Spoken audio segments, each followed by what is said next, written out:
this summer, the existence of mankind is at stake.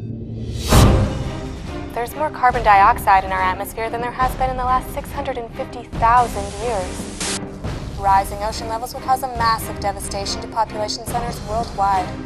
The fate of the planet depends on one hero.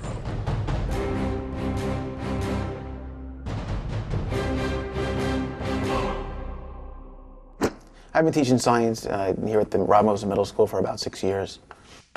I understood global warming for a long time, scientifically, but I don't think I understood the implications of it. Eventually we ended up seeing Katrina, and when Katrina hit, I seen the images of New Orleans really made me get global warming. You know, I was thinking about it throughout the summer, hoping someone would do something about it. I ended up in my classroom right here, actually on Monday morning, and in fifth period, I was actually sitting at that desk. My kids were out here doing a worksheet. We were all in class, and we usually get to work right away, but he didn't do anything. He's just like, I thought of something. He was talking to me one day about this bright idea. Mr. Luna's bright idea was to give out compact fluorescent light bulbs to every kid in America. And by using them, that it's going to end up doing two things. First of all, the most important thing is that it's going to cut carbon emissions to help stop global warming. But the second thing it's going to do is it's going to save us a lot of money. If every kid in American schools gets one of these bulbs, we're going to save Americans at least $2.3 billion. But how could a small light bulb save the entire world? Well, you see, in most homes, people use standard incandescent light bulbs. However, little do they know that these incandescent light bulbs are highly inefficient. In fact, a 60-watt incandescent light bulb will use only 5% of its energy to produce actual light. On the other hand, compact fluorescent light bulb uses only 13 watts of electricity and produces a nearly identical tone of light as an incandescent bulb. Since these compact fluorescent bulbs are energy efficient, they can help fight global warming. How is this possible? Well, we create energy by burning fossil fuels such as oil, gas, and coal. When we burn these fossil fuels, they give off CO2, which creates a blanket over the Earth, trapping in the sunlight and leading to a greenhouse effect.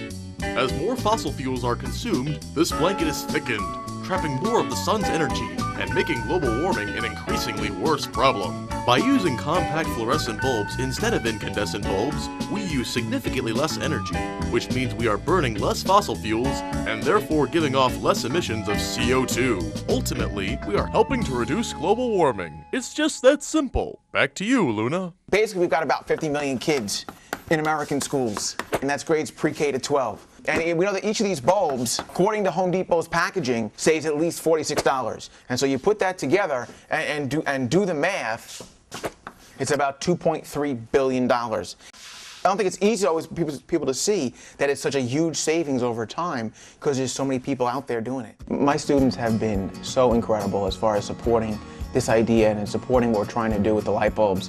I'm helping to fundraise to buy the light bulbs for the kids in North Babylon. Home Depot donated thousands of light bulbs. The entire community was invited to come out at the lighting ceremony to pick up their donated CFL light bulb. To help people understand what global warming is about, we've got to help them understand it's really about our kids and about our kids' futures. Jones Beach here is a big part of everything that I love about Long Island. And the problem is, as we're raising temperatures worldwide, we're melting the polar ice caps and we're melting the glaciers. And as we do that, we're going to lose at least 100 feet of beach for every foot we raise. There have been just so many things that I've been able to do to help stop global warming, even just in my own life. When we redid our house, the thing I like best is our solar panels. It's not the case that there's any one person who has that magic button to stop global warming. It's about us. It's about all of us. Mr. Luna has inspired me in a few ways. He's just really showing me that one everyday normal person can do something this big if he just tries. I have held nothing back in doing this project. He finishes his workday at approximately 3 o'clock. Everything else from there is the bright idea. But it's been worth it, because I think that changing the world is something that we don't get the chance to do every day. And I think that this is something that will change the world.